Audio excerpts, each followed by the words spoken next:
हम सभी परम पूज्य गुरुदेव द्वारा लिखित पुस्तक प्रार्थना जीवंत कैसे बने उसका स्वाध्याय कर रहे हैं। पिछले क्रम में बहुत सुंदर सुंदर उदाहरण के द्वारा गुरुदेव ने बताया था प्रार्थना के बारे में। आगे बढ़ते हैं। गुप्त मन की प्रतिक्रियाएं। गुप्त मन शक्ति का केंद्र है। शक्ति, प्रवाह, प्रेरणा, बल उसी से भरा हुआ है। शक्ति मनुष्य के अंतर में वास करती है। आंतरिक सामर्थ्यों का स्रोत गुप्त मन ही है।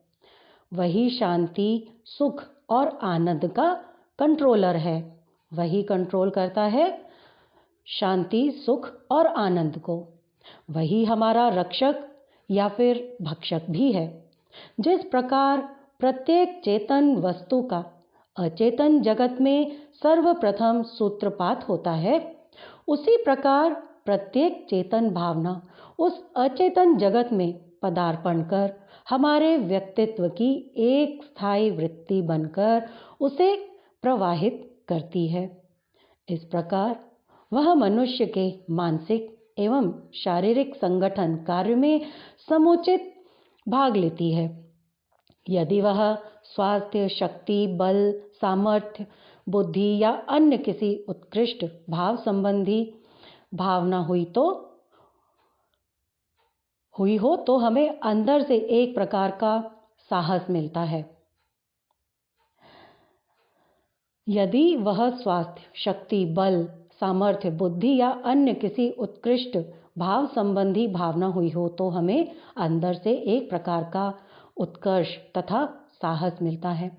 मनोविज्ञान की दृष्टि से प्रार्थना एक प्रकार का आत्म संकेत या फिर आत्म सूचना ही है। जीवन में संकेत तथा सूचनाएं हमें प्रचालित करती हैं। उदाहरणार्थ, आप खिन्न मन होकर मार्ग में चले जा रहे हैं कि अकस्मात किसी प्रफुल्ल वदन हंसमुख मित्र से आपकी भेंट हुई। आपका मन उदास है और आप चलते चले जा रहे हैं और आपको रास्ते में एक अपने मित्र से जो कि बहुत हंसमुख है उससे आपकी मुलाकात होती है, आपकी भेंट होती है। उसकी मुस्कान तथा उत्साहवर्धक वचन आप पर बलप्रद औषधि का कार्य करते हैं और आपकी निराशा विलीन हो जाती है। ये है संकेत या सूचना का प्रभाव। ऐसी ही एक विशेष प्रकार की सूचनाएं आपकी प्रार्थना भी हैं। आपकी अपनी ही भावनाएं आपके मुख से उद्वेलित होकर शब्द समूह अचेतन गुप्त मन में पहुंची तो वो परिणत होकर मानसिक स्तर पर एक भाग बन गई। आपकी अपनी ही भावनाएं आपके मुख से उद्वेलित होकर शब्द समूह अचेतन यानी गुप्त मन में पहुंची तो वह परिणत होकर मानसिक स्तर का एक भाग बन गई। प्रार्थना का एक मनोवैज्ञानिक आधार गुप्त मन ही है। जिन विचारों का प्रभाव जितना ही शीघ्र गुप्त मन पर पहुंचाया जा सकता है, जितनी दृढ़ता एवं श्रद्धा से पहुंचाया जा सकता है, उतनी ही शीघ्र प्रार्थना बलवती होती है। प्रार्थना करते समय प्रकट मन की अवस्था अचल एवं कुछ निष्क्रिय सी होकर मंद पड़ जाती है।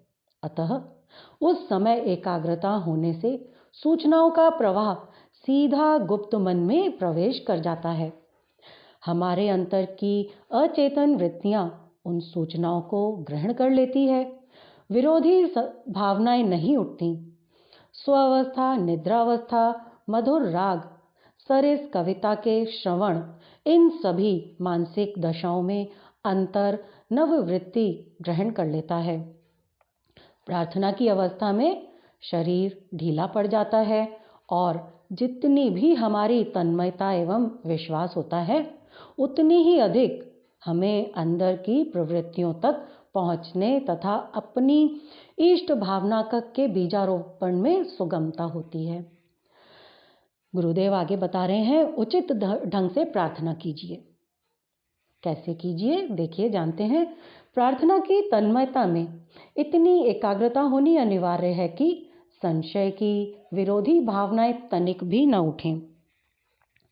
विरोधी भावनाओं के न उठने से अंतःकरण की अचेतन वृत्तियां प्रार्थना की सूचनाओं को भली भांति ग्रहण कर लेती हैं और फिर हमारे जीवन का स्वाभाविक अंग बनकर प्रकट होती हैं। जितनी बार मन को शिथिल कर, नेत्र मूंद कर, सब विरोधी विचारों को हटाकर हम प्रार्थना पर चित्त को एकाग्र करेंगे, उतनी ही बार परमात्मा के परम पावन संस्पर्श से रोम रोम में पवित्रता का संचार होगा। ऐसे ही ढंग से रोगी स्वास्थ्य की प्रार्थना करके रोग मुक्त तथा स्वस्थ हो सकता है। बलपूर्वक चेतन विरोधी तर्क वितर्कों के विपरीत अपनी किसी इष्ट भावना का अंतर ही अचेतन व्यक्तियों द्वारा ग्रहण कराना इसीलिए सफल होता है कि जरा सी बेखबरी में चेतन मन पुनः सतर्कता से अपना काम करने लग जाता है।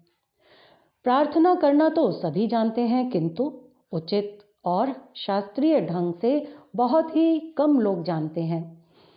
शब्दों के सपाटे से तोते की तरह दोहराया जाना प्रार्थना नहीं है, ये तो एक प्रकार का अभिनय है। प्रार्थना तो आत्मविश्वास से सिंचित होनी चाहिए। विश्वासः फलदायकः। आपके शब्दों में जितनी श्रद्धा होगी, विश्वास से जितनी सराबोर होगी, शक्तिमान परब्रह्म सत्ता से उतना ही आपका तादात्म्य स्थापित हो सकेगा। अंतर से प्रेरित सच्ची प्रार्थना एक स्वसंकेत की ऐसी पद्धति है जिससे हम स्वयं अपने गुप्त मन से अपनी ही शक्ति का महासागर खोलते हैं। प्रार्थना का द्वितीय तत्व क्या है? एकाग्रता। एकाग्रता के बारे में परम पूज्य गुरुदेव बता रहे हैं। प्रार्थना एक प्रकार का मानसिक व्यायाम है। यह एकाग्रता तथा ध्यान के नियमों पर कार्य करता है। जितनी ही प्रार्थना में एकाग्रता होगी, निष्ठा होगी और जितनी एक रसता से ध्यान किया जाएगा, उतनी ही लाभ की आशा करनी चाहिए। जितनी एकाग्रता होगी, निष्ठा होगी और एक सरता होगी और ध्यान एक सरता से लगाया गया होगा, एक रास्ता से लगाया गया होगा, तो उतनी ही वो लाभ करेगी। एकाग्रता में ऐसी अद्भुत मौन शक्ति है जो मन की समस्त शक्तियों को एक मध्य बिंदु पर केंद्रित कर देती है। सूर्य की रश्मियां छिन्न भिन्न रहकर कुछ गर्मी उत्पन्न नहीं कर सकती, किंतु शीशे द्वारा उन रश्मियों को जब एक केंद्र पर डाला जाता है तो उनमें अद्भुत शक्ति का संचार होता है। ठीक इसी प्रकार एकाग्र प्रार्थना से मन की समस्त बिखरी हुई शक्तियां एक केंद्र बिंदु पर एकाग्र होती हैं। प्रार्थना का रहस्य मन की एकाग्रता पर है। प्रार्थना के लक्ष्य पर मन की समस्त चित्तवृत्तियों को लगा देना, इधर उधर विचलित न होने देना, निरंतर उसी स्थान पर दृढ़ता पूर्वक लगाए रखने की एकाग्रता है। जहाँ साधारण व्यक्ति किंग कर्तव्य विमूढ़ से खड़े रह जाते हैं, वहाँ एकाग्र चित्त वाला साधक थोड़ी सी प्रार्थना के बल पर अद्भुत चमत्कारों का प्रदर्शन करता है। एकाग्रता प्राप्त करने में प्राण शक्ति पर अपना पूर्ण अधिकार रखना पड़ता है। प्राणायाम का अभ्यास करना पड़ता है और अंतरात्मा के निरीक्षण में निरंतर रहना पड़ता है। मन में प्रबल इच्छा भी होनी चाहिए, जिससे कि संकल्प दृढ़ बना रहे, हिलने न पाए। एकाग्रता का जब अभ्यास करने बैठे तो शरीर को बिल्कुल ढीला छोड़ दो। ध्यान में मौन हो जाना आवश्यक है। अंतः शांत चित्त हो, नेत्र मूंद कर बैठना चाहिए। हाँ, लेट भी सकते हैं, किंतु शिथिलीकरण पूरा पूरा रहे। शरीर को ऐसी आदत डालनी चाहिए कि वो मन की समस्त आज्ञाओं का पालन करे। सुखासन से बैठकर या लेटकर, जैसा तुम्हें ठीक मालूम हो, शिथिल हो जाओ। शरीर और मन को पूर्ण शिथिल कर लो। शरीर का अंग प्रत्यंग शिथिल और ढीला बन जाए, भारीपन दूर हो जाए, तुम्हारा बल उसमें किंचित मात्र भी न लगे। शिथिलीकरण में इतना अभ्यस्त हो जाना चाहिए कि ये मालूम ही न हो कि हमारा शरीर है भी या नहीं। ये ध्यान की प्रथम अवस्था है। तृतीय तत्व सृजनात्मक ध्यान। गुरुदेव आगे सृजनात्मक ध्यान के बारे में बता रहे हैं। प्रार्थना का तृतीय तत्व सृजनात्मक ध्यान है। एकाग्रता से ध्यान शक्ति की अभिवृद्धि होती है। महान पुरुष का निश्चित लक्षण उत्तम साधन ही है। ध्यान वह तत्व है जिससे स्मृति का ताना बाना विनिर्मित होता है। न्यूटन ने तो यहाँ तक निर्देश किया है कि यदि विज्ञान की उन्नति का कोई रहस्य है तो वह गंभीर ध्यान ही है।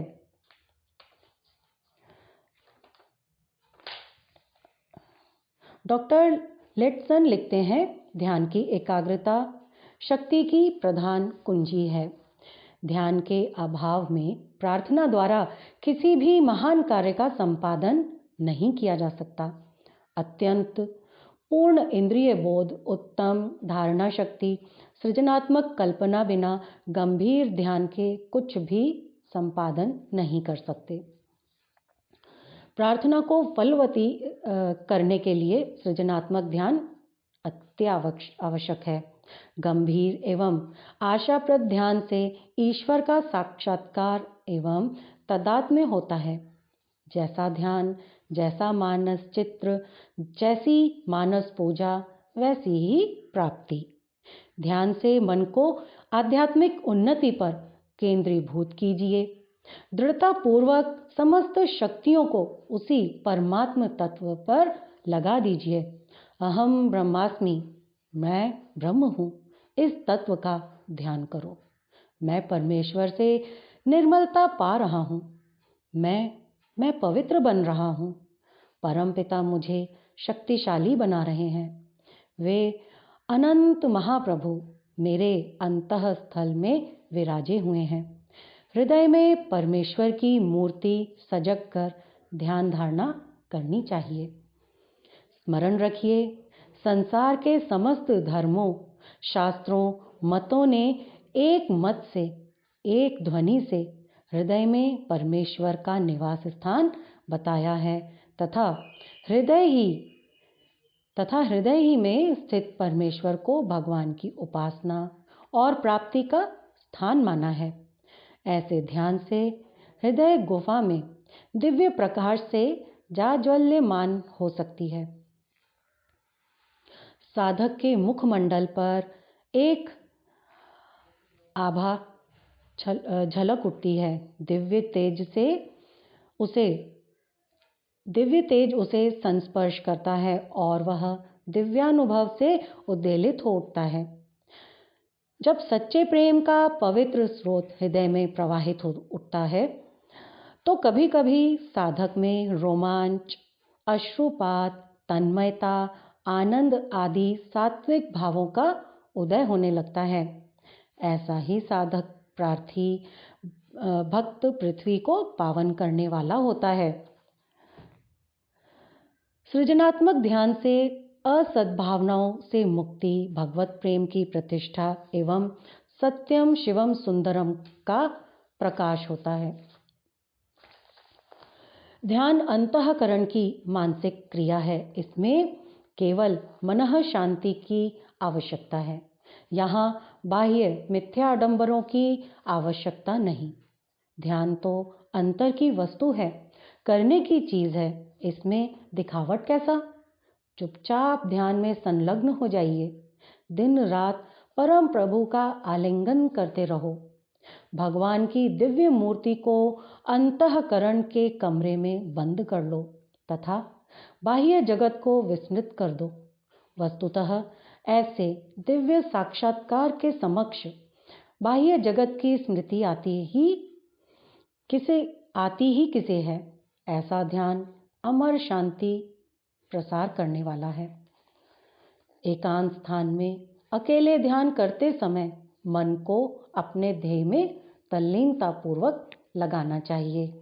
अभ्यास में श्वास द्वारा जप भगवान के प्रेम, ज्ञान, भक्ति तथा शक्ति संबंधी धारणाओं की स्मृति इत्यादि से पर्याप्त सहायता मिल सकती है। ध्यान के समय मन को मजबूती से इष्ट वस्तु पर केंद्रित करना चाहिए। किसी भी सांसारिक विषय की ओर मन को न जाने देना चाहिए। उस समय तो सब ओर से चित्त को हटाकर एकमात्र ध्येय का ही लक्ष्य होना चाहिए। सर्वव्यापी परमात्मा में स्थित होकर ज्ञान के नेत्रों से ऐसा दर्शन करना चाहिए कि मानो सब कुछ मेरे ही संकल्प पर निर्भर है। एक ध्येय वस्तु का ही निरंतर चिंतन ध्यान है। ध्यान में जिस प्रकार के गुण स्थित होते हैं, उसी प्रकार के गुण सहित जब ध्येय का साक्षात्कार होता है, तब उसको यथार्थ मानना चाहिए। कुछ साधक प्रार्थी ध्यान में ध्येय के स्थूल स्वरूप को ही कल्पना में लाया करते हैं, उसकी झांकी को ही ध्यान की सिद्धि मानते हैं, किंतु यह भी यथार्थ ध्यान नहीं किया जा सकता। ध्येय के गुणों में जब वृत्ति स्थिर होती है और ध्याता जब उन गुणों से युक्त हो जाता है, तब यथार्थ ध्यान की सिद्धि कही जाती है। यदि ध्येय के गुणों में अपनी चित्त वृत्ति तदाकार नहीं होती, तो चाहे जितनी देर ध्यान में स्थित क्यों न बैठे रहो, प्रार्थना में सिद्धि कदापि नहीं हो सकती। ध्येय तथा ध्याता में अभेद भाव से उस समय उत्पन्न होता है जब ध्येय के गुण धर्म के साथ ध्येय के स्वरूप के साथ ध्याता संबंध में आता है। एक साधक का कथन है, जहाँ कहीं ध्येय के गुण धर्म दिखाई पड़े, वहाँ तुम्हारा आंतरिक शुद्ध भाव उमड़ आए। वह वस्तु देखते ही तुम ध्येय को ही देख रहे हो ऐसा प्रतीत होने लगे, तो जान लो कि तुमको ध्यान की सिद्धि हो गई है। तुम्हारे विरोधी की ओर दृष्टि जाए, किंतु यदि तुमने वास्तविक ध्यान किया होगा, तो ध्येय का कोई भी गुण उसमें दिखाई देते ही तत्काल तुम विरोध को भूल जाओगे। उसने जो कुछ भी तुम्हारा अहित किया है, जो भी कुछ तुम्हारा बुरा किया है, उसे भी विस्मित कर दोगे, उसे भूल जाओगे और उससे प्रेम पूर्वक मिलोगे। यही ध्यान की सिद्धि है। ध्यान के समय ध्येय के प्रति प्रतिभान पूर्वक वृत्ति को एकाग्र करो और बचे हुए समय को जहाँ तहाँ ध्येय के गुणों की तलाश में वृत्ति स्थिर किया करो। ढूंढो और उन गुणों को धारण करो। ऐसा करने से तुम बहिर्मुख वृत्ति में जहाँ जहाँ ध्येय का ही दर्शन करते रहोगे।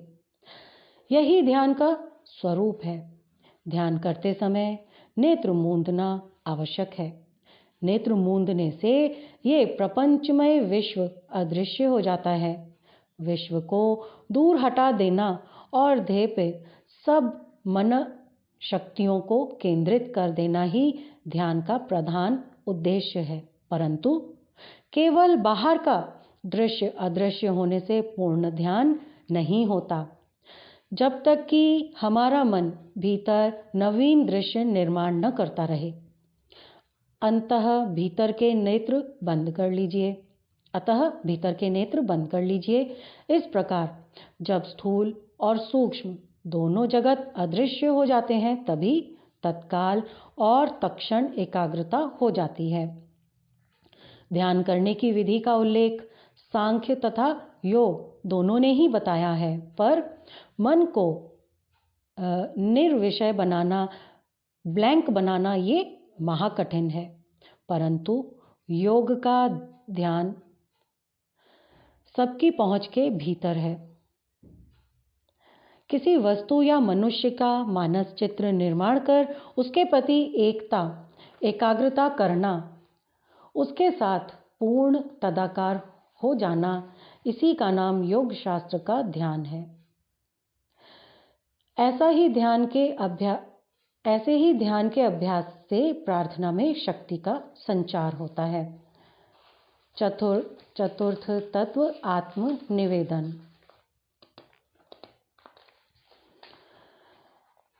ये प्रार्थना का अंतिम तत्व है। अत्यंत श्रद्धापूर्वक मन से आप अपना निवेदन प्रभु के दरबार में कीजिए। आपकी समस्त कामनाएं पूर्ण होंगी। जहाँ कहीं भक्तों ने दीनता से प्रार्थना की है, उस समय उनका अंतःकरण, उनका चित्त प्रभु प्रेम में सराबोर हो गया है। उस प्रशांत स्थिति में गदगद होकर उन्हें आत्म सुख की उपलब्धि हुई है। एक भक्त का आत्मनिवेदन देखिए। वो कहता है, हे दयामय प्रभु, मैं संसार में अत्यंत त्रसित हूँ, अत्यंत भयाकुल हो रहा हूँ। आपकी अपार दया से ही मेरे विचार आपके चरणों में खींचे हैं। मैं अत्यंत निर्बल हूँ। आप मुझे सब प्रकार का बल दीजिए। मैं निर्बल हूँ और भक्ति में लगा दीजिए। गिड़गिड़ाकर प्रभु के प्रेम के लिए, भक्ति के लिए आत्मनिवेदन करना सर्वोत्तम है। गिड़गिड़ाकर प्रभु के प्रेम के लिए, भक्ति के लिए आत्मनिवेदन करना ही सर्वोत्तम है। आपका आत्मनिवेदन आशा से भरा हो, उसमें उत्साह की उत्तेजना हो। आप ये समझें कि जो कुछ हम निवेदन कर रहे हैं वह हमें अवश्य ही प्राप्त होगा। आप जो कुछ निवेदन करें वह अत्यंत प्रेम भाव से करना चाहिए। उत्तम तो ये है कि जो निवेदन किया गया हो वह सब प्राणियों के लिए हो, केवल आपके लिए नहीं हो। प्रार्थना के भिन्न भिन्न रूप हैं। गुरुदेव आगे प्रार्थना के अलग अलग रूप के बारे में बता रहे हैं। वैज्ञानिकों का सिद्धांत है कि प्रत्येक चुंबक के 2 ध्रुव होते हैं। कौन से? एक नेगेटिव और एक पॉजिटिव। धन ध्रुव और ऋण ध्रुव की भांति प्रार्थना की भी 2 कोटियां मानी जा सकती हैं। आकर्षक प्रार्थना, प्रवाहक प्रार्थना। अब आगे गुरुदेव आकर्षक प्रार्थना के बारे में बता रहे हैं। आकर्षक प्रार्थना वह आध्यात्मिक प्रयोग है जिनके द्वारा विश्व के अनंत शक्ति भंडार से वायुमंडल में विकीर्ण थरथराने वाली ओज या दिव्य शक्ति के महासागर से दृढ़ संकल्प के अनुसार आत्मशक्ति को खींचते हैं। कुछ समय के निमित्त मन एक सचेतन चुंबक बन जाता है। जो स्थान यह वायुमंडल में घेरता है वह भी वैसा ही महान आकर्षण केंद्र बन जाता है। मैं शक्ति हूँ। मैं आत्मशक्ति को आकर्षित करने वाला एक चुंबक हूँ। इस सत्ता से अनुप्राणित एवं सद्बुद्ध मस्तिष्क रूपी यंत्र वायुमंडल से ओजस शक्ति को खींचता है और महाशक्ति पुंज बन जाता है। मैं शक्ति पुंज बनता हूँ। मैं शक्ति पुंज हूँ, महान आकर्षण केंद्र हूँ। ऐसा उच्चारण करते ही एकदम एक विशेष विचार अनुक्रम उत्पन्न होता है। जो ही तुम ध्यान में एकाग्र होते हो, झट गति की थरथराहटें उत्पन्न होने लग जाती हैं। आकर्षक प्रार्थना आध्यात्मिक शक्तियों के उस प्रयोग को कहते हैं जिसके द्वारा विश्व व्याप्त अनंत शक्ति भंडार से बुद्धि, शक्ति व प्रेम की तरंगों का आकर्षण होता है। दूसरी प्रार्थना है प्रवाहक प्रार्थना। द्वितीय प्रकार की प्रार्थना प्रवाहक प्रार्थना है। प्रवाहक प्रार्थना द्वारा पहली प्रकार की मानसिक तरंगों को कार्य में लगाया जाता है। अनेक साधक, महात्मा, मानसोपचारक आध्यात्मिक चिकित्सा में प्रवाहक प्रार्थना का ही उपयोग किया करते हैं। रोगी को बिना देखे, रोगी चाहे कितने भी हजार मील की दूरी पर हो, इस प्रार्थना से इलाज किया जा सकता है। गरीब, दरिद्र और बेरोजगार की समृद्धि के लिए प्रवाहक प्रार्थना का ही विशेष उपयोग किया जाता है।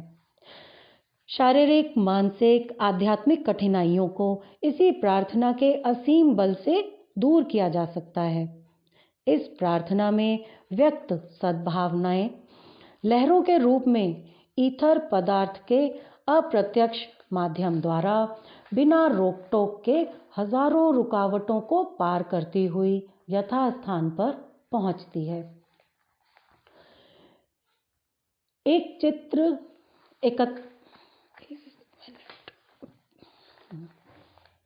एकत्रित विचारों के सूक्ष्म परमाणुओं द्वारा आकाश में एक शक्तिशाली वायुमंडल विनिर्मित होता है और प्रार्थी की इच्छा शक्ति एवं एकाग्रता के अनुसार इच्छानुकूल सिद्धि प्राप्त होती है। संसार में सबका भला हो, सबकी खैर हो, सर्वत्र मंगल का प्रसार हो, आरोग्य, आनंद, शांति, प्रेम, सुख, समृद्धि की वर्षा हो।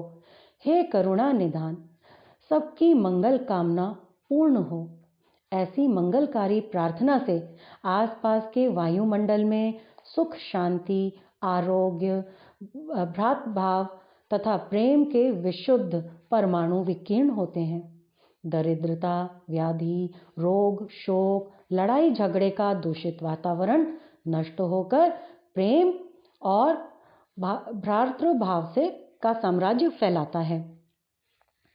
एक अनुभवी प्रार्थी का कथन है, कोई भी सिद्धांत जिसमें कुछ शब्द समूहों में सूचना देने मात्र से प्रार्थना का अर्थ सिद्ध हो जाना बताया जाता है, वह अवश्य अधूरा है, क्योंकि सूचना से उस शक्ति को कार्य में लाने का प्रयत्न किया जाता है जो बहुधा उसमें वर्तमान ही नहीं रहती और जिस शक्ति को उपार्जन करने का साधन उसमें है ही नहीं।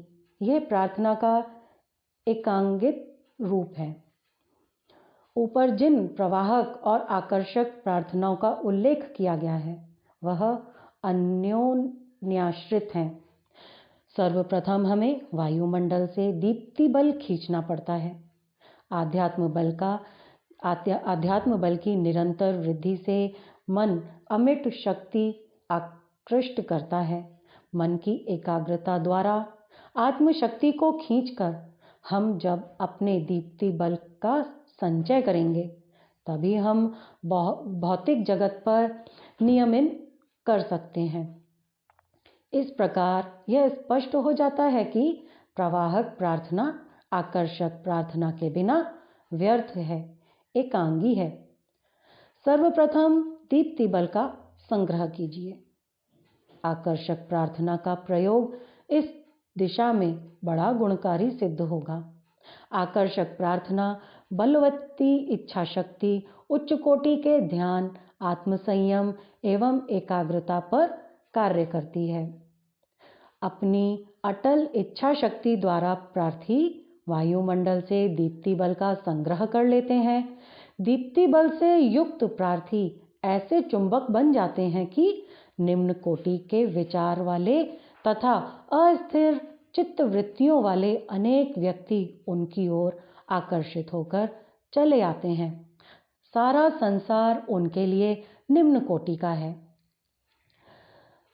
चुंबक का ध्यानात्मक केंद्र उनके ऋणात्मक केंद्र को आकर्षित करता है। पुरुषार्थ पूर्ण प्रार्थना के बारे में गुरुदेव आगे बता रहे हैं। ईश्वर प्रार्थना से सकाम कामना की सिद्धि होती है या नहीं? यह प्रश्न साधकों के मन में सदा ही उद्विग्न किया करता है। कारण ये है कि दोनों ही प्रकार के प्रमाण सामने आते रहते हैं। कभी कभी स्वल्प प्रार्थना करने वालों की ही कामनाएं आश्चर्यजनक ढंग से ही अनायास पूरी हो जाती हैं, और कभी कभी दीर्घ काल तक सुनिश्चित ढंग से उपासना आराधना करने पर भी अभीष्ट वस्तु प्राप्त नहीं होती।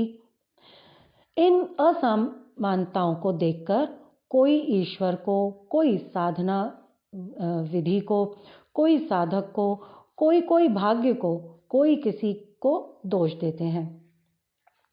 जिन्हें सुगमता पूर्वक अधिक समृद्धि मिल गई वे अतिशय विश्वासी हो जाते हैं, और जिन्हें कठिन प्रयत्न करने पर भी निराश रहना पड़ता है वह अविश्वासी हो जाते हैं। जिन्हें थोड़ी बहुत प्रार्थना करके उसका फल मिल जाता है तो वो तो विश्वास करने लग जाते हैं, लेकिन जो कठिन प्रयत्न करते हैं, खूब प्रार्थना करते हैं, उन्हें फल नहीं मिलता उसका, तो वो निराश हो जाते हैं और उनका विश्वास भी डगमगा जाता है।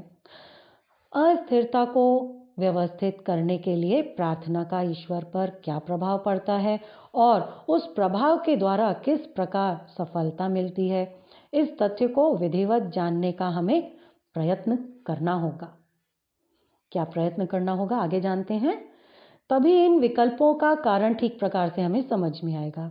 हमें यह जानकर चलना चाहिए कि समस्त विश्व को नियम और नियंत्रण में कसकर गति से चलाने वाली ईश्वरीय सत्ता स्वयं अनियमित या अव्यवस्थित नहीं है।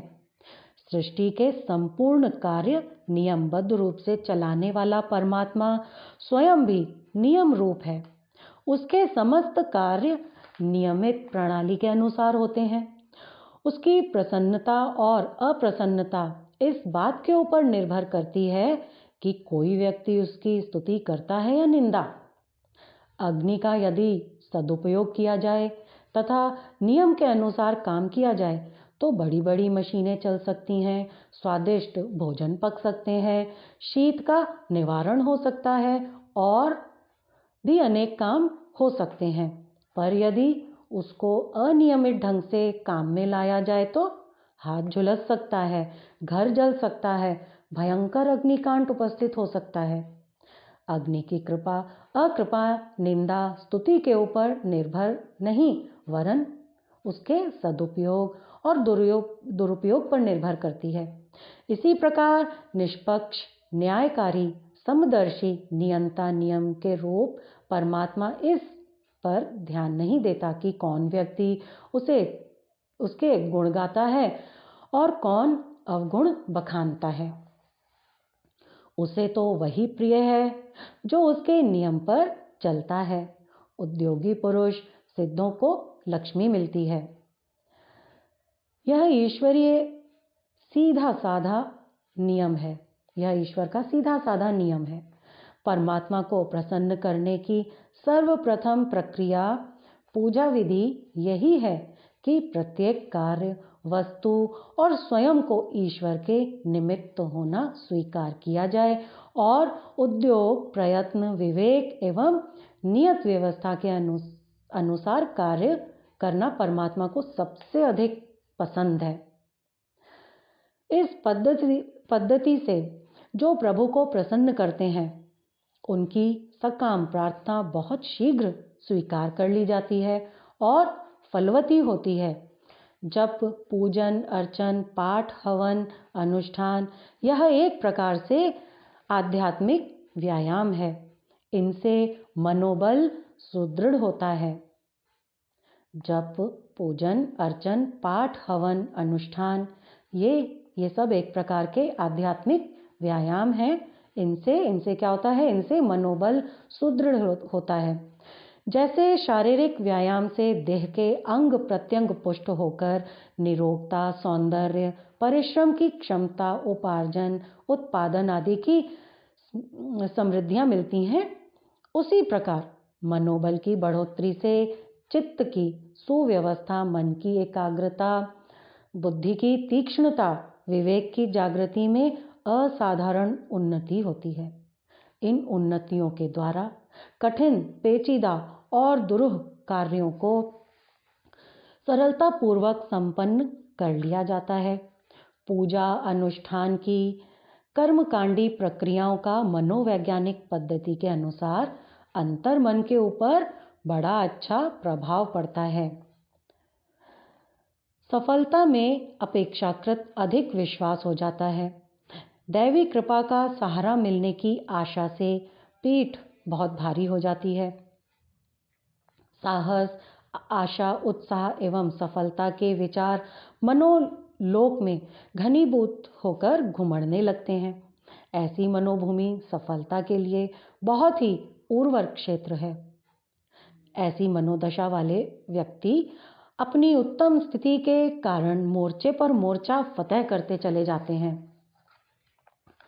जप तप द्वारा सात्विकता की वृद्धि होती है, सद्गुणों का आविर्भाव होता है, सत्प्रवृत्तियां जगती हैं, स्वभाव में नम्रता, भलमनसाहत, मधुरता, शिष्टता, स्थिरता, महानता छलकने लग जाती है, जिसका निकटवर्ती वातावरण पर अद्भुत प्रभाव पड़ता है। जो लोग संपर्क में आते हैं वो प्रभावित होते हैं और सहायता एवं सहानुभूति का हाथ बढ़ाते हैं। समाज की जरा सी सहानुभूति से बड़े बड़े दुस्तर कार्य सुगम हो जाते हैं। यह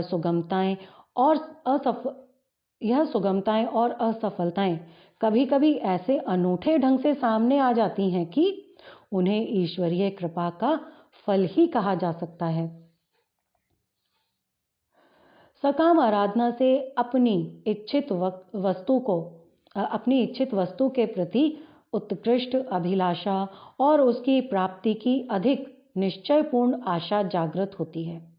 यह जागरण इष्ट सिद्धि का द्वार है।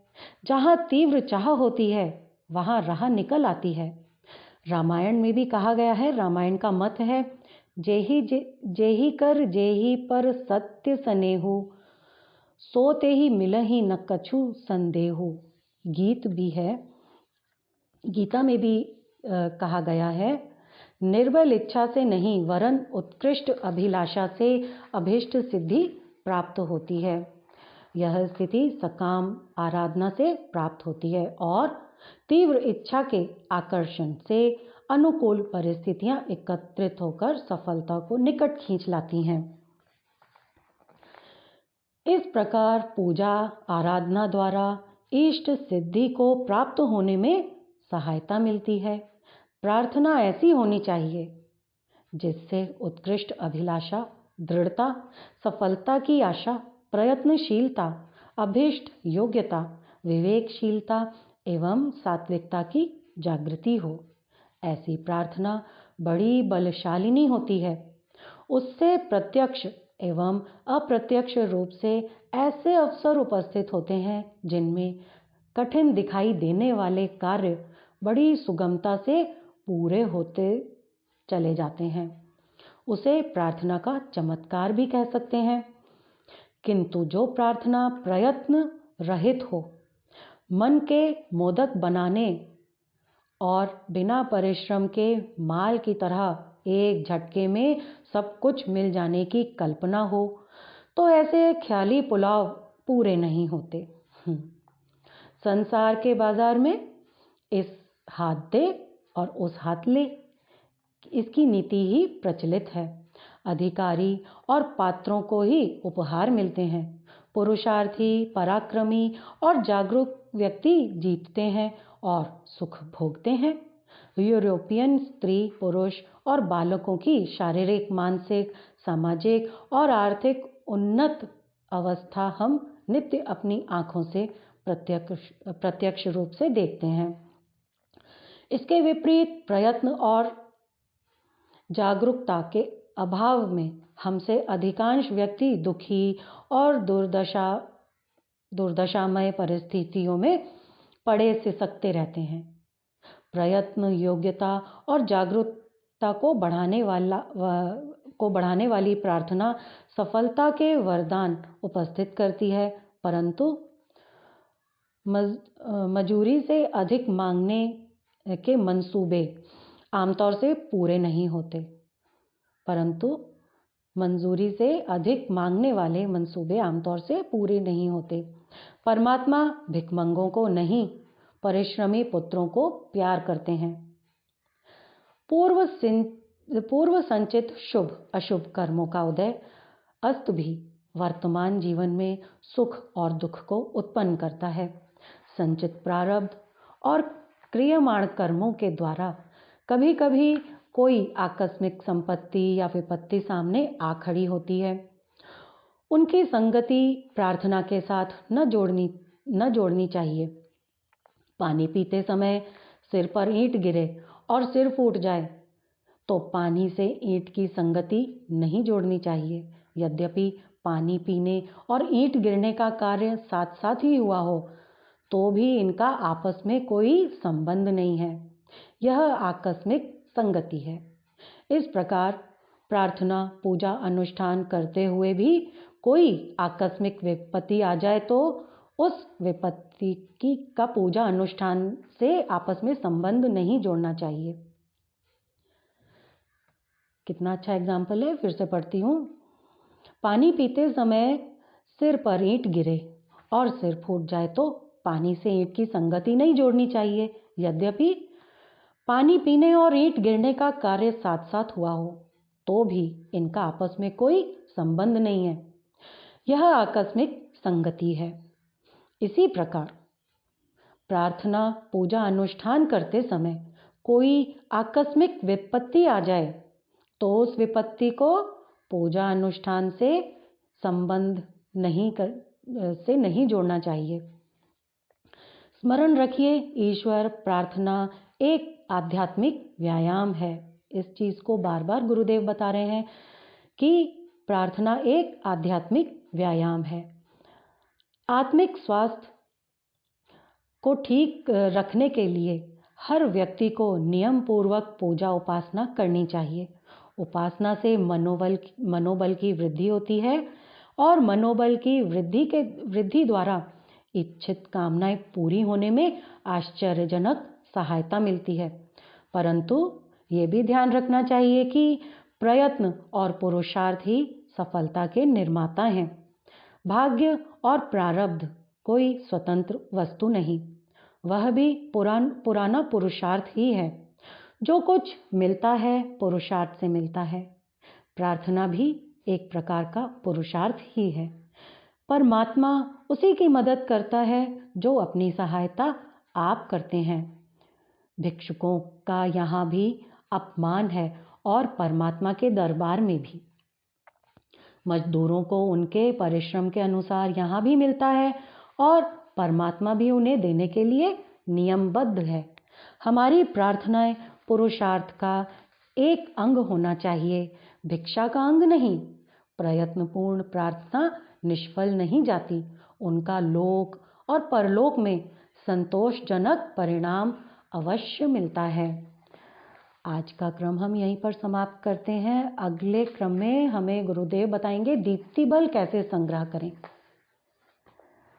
आइए परम पूज्य गुरुदेव परम वंदनीय माता जी के चरणों में हम श्रद्धा पूर्वक नमन करें। उनका स्नेह आशीर्वाद हम सभी को इसी प्रकार प्राप्त होता रहे। ओम नमो स्वनंताय सहस्त्रमूर्तये सहस्रपादाक्षिशिरो रुबाहवे सहस्रनाम्ने पुरुषाय शाश्वते सहस्रकोटि युगधारिणे नमः सहस्रकोटि युगधारिणे नमः। हम सभी हाथ जोड़कर प्रार्थना करते हैं।